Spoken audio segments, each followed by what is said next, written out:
বেশি চালাক মানুষের একটাই সমস্যা, তারা সব কিছু বুঝে কিন্তু আপনি যে তার চালাকিটা বুঝতে পেরেছেন এটাই শুধু বুঝে না। তাই তাদেরকে বলবো চালাকিটা একটু ডিগ্রি পাস করে আসবেন।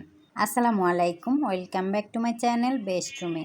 আশা করছি যে যেখানে আছেন সবাই অনেক ভালো আছেন, সুস্থ আছেন। আমরাও আলহামদুলিল্লাহ ভালোই আছি। প্রায় অনেক দিন পরে আপনাদের সাথে আজকে আবারও নতুন আরও একটি ব্লগ শেয়ার করতে যাচ্ছি। আসলে আমি ঢাকার বাইরে থাকার কারণে আপনাদের সাথে নতুন কোনো ভিডিওই শেয়ার করতে পারিনি, সেই জন্য আমি খুবই দুঃখিত। আর যারা এই কয়দিন আমার ভিডিওর অপেক্ষায় ছিলেন তাদের জন্য আজকে ছোটোখাটো এই ভিডিওটি শেয়ার করা আর কি। আশা করছি আজকের এই ভিডিওটি আপনাদের কাছে অনেক ভালো লাগবে। সকাল সকাল বারান্দায় এসে খুবই ভালো লাগছিল ফুলগুলো দেখে, আর খুবই সুন্দর মিষ্টি মিষ্টি বাতাস। এরকম ঠান্ডা ঠান্ডা ওয়েদারে কিন্তু বারান্দায় দাঁড়িয়ে থাকতে অনেক ভালো লাগে আর মনটাও ভীষণ ভালো হয়ে যায় এই যে ফুলগুলো দেখে। তো এখন তো স্কুল কলেজ ভার্সিটি সব কিছু খোলা, গরমের কারণে কয়েকদিন বন্ধ ছিল। এখন তো আলহামদুলিল্লাহ বৃষ্টি হওয়ার কারণে সব দিকে আবহাওয়া খুবই ভালো, যার কারণে স্কুল সব কিছু খোলা। তো সকাল সকাল বাচ্চাদেরকে ঘুম থেকে উঠিয়ে দিয়েছি, ওরা অলরেডি রেডি হয়ে গিয়েছে। ওদেরকে রেডি করে স্কুলেও পাঠিয়ে দিয়েছি, আর টিফিনটা আগে থেকে রেডি করা ছিল, শুধু বক্সে ভরে দিয়ে দিয়েছি। ব্যাগপত্র গুছিয়ে সপরিবার মিলে আমেরিকা চলে যাচ্ছি। হ্যাঁ গাইস, কী ভাবছেন? আসলে আমি যাচ্ছি না, যদিও আমাদের আত্মীয় যাচ্ছে আর কি। তো দুপুরের দিকে ক্যামেরাটা অন করেছি, আমার বাসায় হচ্ছে গেস্ট এসেছে। তো গেস্ট হচ্ছে ভাতিজা বউ, তারপরে আমার ভাই।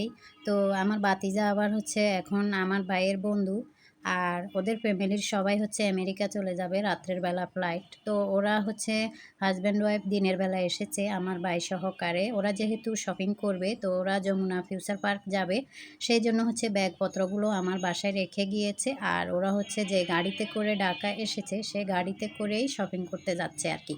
তো সেই জন্য ব্যাগগুলো রেখে গিয়েছে, যেহেতু এখানে গোল্ড বিয়ের সব জিনিসপত্র রয়ে গিয়েছে। আসলে ওদের রিসেন্টলি বিয়ে হয়েছে, তো যেহেতু রিসেন্ট বিয়ে হয়েছে ব্যাগের মধ্যে কিন্তু অনেক গয়নাগাটি আছে, সেই জন্য এগুলো বাসায় রেখে গিয়েছে। আর ওরা হচ্ছে শপিং করতে গিয়েছে আমেরিকা, যারা যারা আছে সবার জন্য টুকিটাকি শপিং করবে আর কিছু গোল্ডও কিনবে। তো যাই হোক, এ ফাঁকে হচ্ছে আমি রান্নাবান্না করে ফেলবো দুপুরের জন্য আর রাত্রের জন্য, যেহেতু ওরা আস্তে আস্তে সন্ধ্যার টাইম হবে, সেই জন্য হচ্ছে আমি নাস্তার জন্য কিছু আইটেম রেডি করেছি আর ডিনারের জন্য হালকা পাতলা কিছু রান্নাবান্না করেছি। ওদেরকে হচ্ছে আমি ফোন দিয়েছিলাম, ওরা বলেছে যে একদমই সিম্পল ডাল ভাত ভর্তা এসব খাবে আর কি। যেহেতু এ কয়দিন ওরা দাওয়াতের উপরেই ছিল, সেই জন্য আর মাছ মাংস খেতে ইচ্ছে করছে না, আমাকে বলল। তো এই তো বিকালের দিকে ওরা চলেও এসেছে মার্কেট থেকে। তো আমি এখানে হালকা পাতলা একটু নাস্তা রেডি করে নিয়েছি, ঠান্ডা ঠান্ডা একটা শরবত তৈরি করে নিয়েছি। লেবু, ট্যাং, ইসুপগুল 3 রকমের আইটেম দিয়ে একটা শরবত করেছি। আর একটু ফ্রুট ছিল বাসায়, সেগুলো কেটে নিয়েছি। আর হচ্ছে এখানে আমি চিকেন স্যান্ডউইচ তৈরি করে নিয়েছি। খুবই সিম্পলভাবে নাস্তার আয়োজন করেছি, যেহেতু ওরা ডিনারও আর্লি করবে, তো সেই জন্য আমি নাস্তার আইটেম সিম্পলভাবেই রেখেছি। তো এই তো নাস্তা পানি খাওয়ার পরে আমরা হচ্ছে কিছুক্ষণ গল্প করছিলাম, আর আমার ভাই আর আমার ভাতিজা হচ্ছে নিচে গিয়েছিল কিছু কেনার জন্য বাচ্চাদের জন্য। তো যেহেতু ওরা শপিং করে এসেছে, মানে তাড়াহুড়ার মধ্যে ছিল, তো তখন কিছু কিনতে পারে নাই।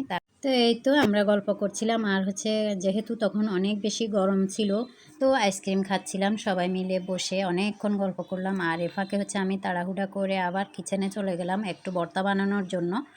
তো যেহেতু ওরা কিছুক্ষণের মধ্যে হচ্ছে খাবার দাবার খেয়ে রওনা দিয়ে দিবে এয়ারপোর্টের উদ্দেশ্যে, তো আমার ভাইও যাবে ওদেরকে দিয়ে আসতে। আর ওই দিক দিয়ে হচ্ছে বাড়ি থেকে বউয়ের মা বা মামা সবাই আসতেছে, ওরা সরাসরি এয়ারপোর্টে চলে যাবে আর এরা হচ্ছে বাসা থেকে রওনা দিবে। তো যাই হোক, এর মধ্যে তাড়াহুড়া করে আমি টাইমলি খাবারগুলো টেবিলে অলরেডি সার্ভ করতে পেরেছি, যেহেতু ওরা খুব তাড়াতাড়ি করতেছে, ডিনার করে রওনা দিয়ে দিবে, সেই জন্য আর কি। তো আমি টাইমের মধ্যে খাবারগুলো টেবিলে দিতে পেরেছি। এর মধ্যে ওরা খাবার দাবার খেয়ে রওনা দিয়ে দিবে। তো আমি আর ওদের ভিডিও করি নাই, যেহেতু সবাই ক্যামেরার সামনে আসতে পছন্দ করে না। বিশেষ করে আমার বাসায় কোনো গেস্ট আত্মীয় স্বজন আসলে আমি কিন্তু ভিডিওতে তেমন একটা নিই না। আশা করি বুঝতেই পাচ্ছেন, সবাই কিন্তু সব কিছু পছন্দ করে না, বিশেষ করে ভিডিওর সামনে আসা। তো সেই জন্য আর ভিডিও করা হয় না আর কি ওইভাবে। তো আমি এখানে করেছি সাদা ভাত আর কলিজা বুনা করেছি, আর করেছি পুঁই শাক রান্না চিংড়ি দিয়ে। এটা আমার খুবই পছন্দের একটা তরকারি ইদানিং। আর আম ডাল করেছি, আর টমেটো দিয়ে টমেটোর চাটনি করেছি, এটাও সবার পছন্দের একটা খাবার। তো যাই হোক, আর সাথে তো সালাদ ছিলই। তো সবাই তৃপ্তি করে গরমের মধ্যে অনেক মজা করে খেয়েছে। তো এখন যে ভিডিওটা দেখতে পাচ্ছেন এটা হচ্ছে গেস্ট আসার আগের দিন। আমি ওই দিন হচ্ছে বাচ্চাদের জন্য গরুর গোশত, পোলাও এসব রান্না করেছিলাম। আমারও খেতে ইচ্ছে করছিল। আমার এমনই হয়, যেই দিন ভালো মন্দ কিছু রান্না করি এর পরের দিনে গেস্ট আসে। তো গেস্ট আসলেও দেখা যায় যে মাছ মাংসের আইটেম একটা হলেও তো রাখতে হয়, তখন আর কেউই খেতে ইচ্ছে করে না, ডাল ভাতই ভালো লাগে।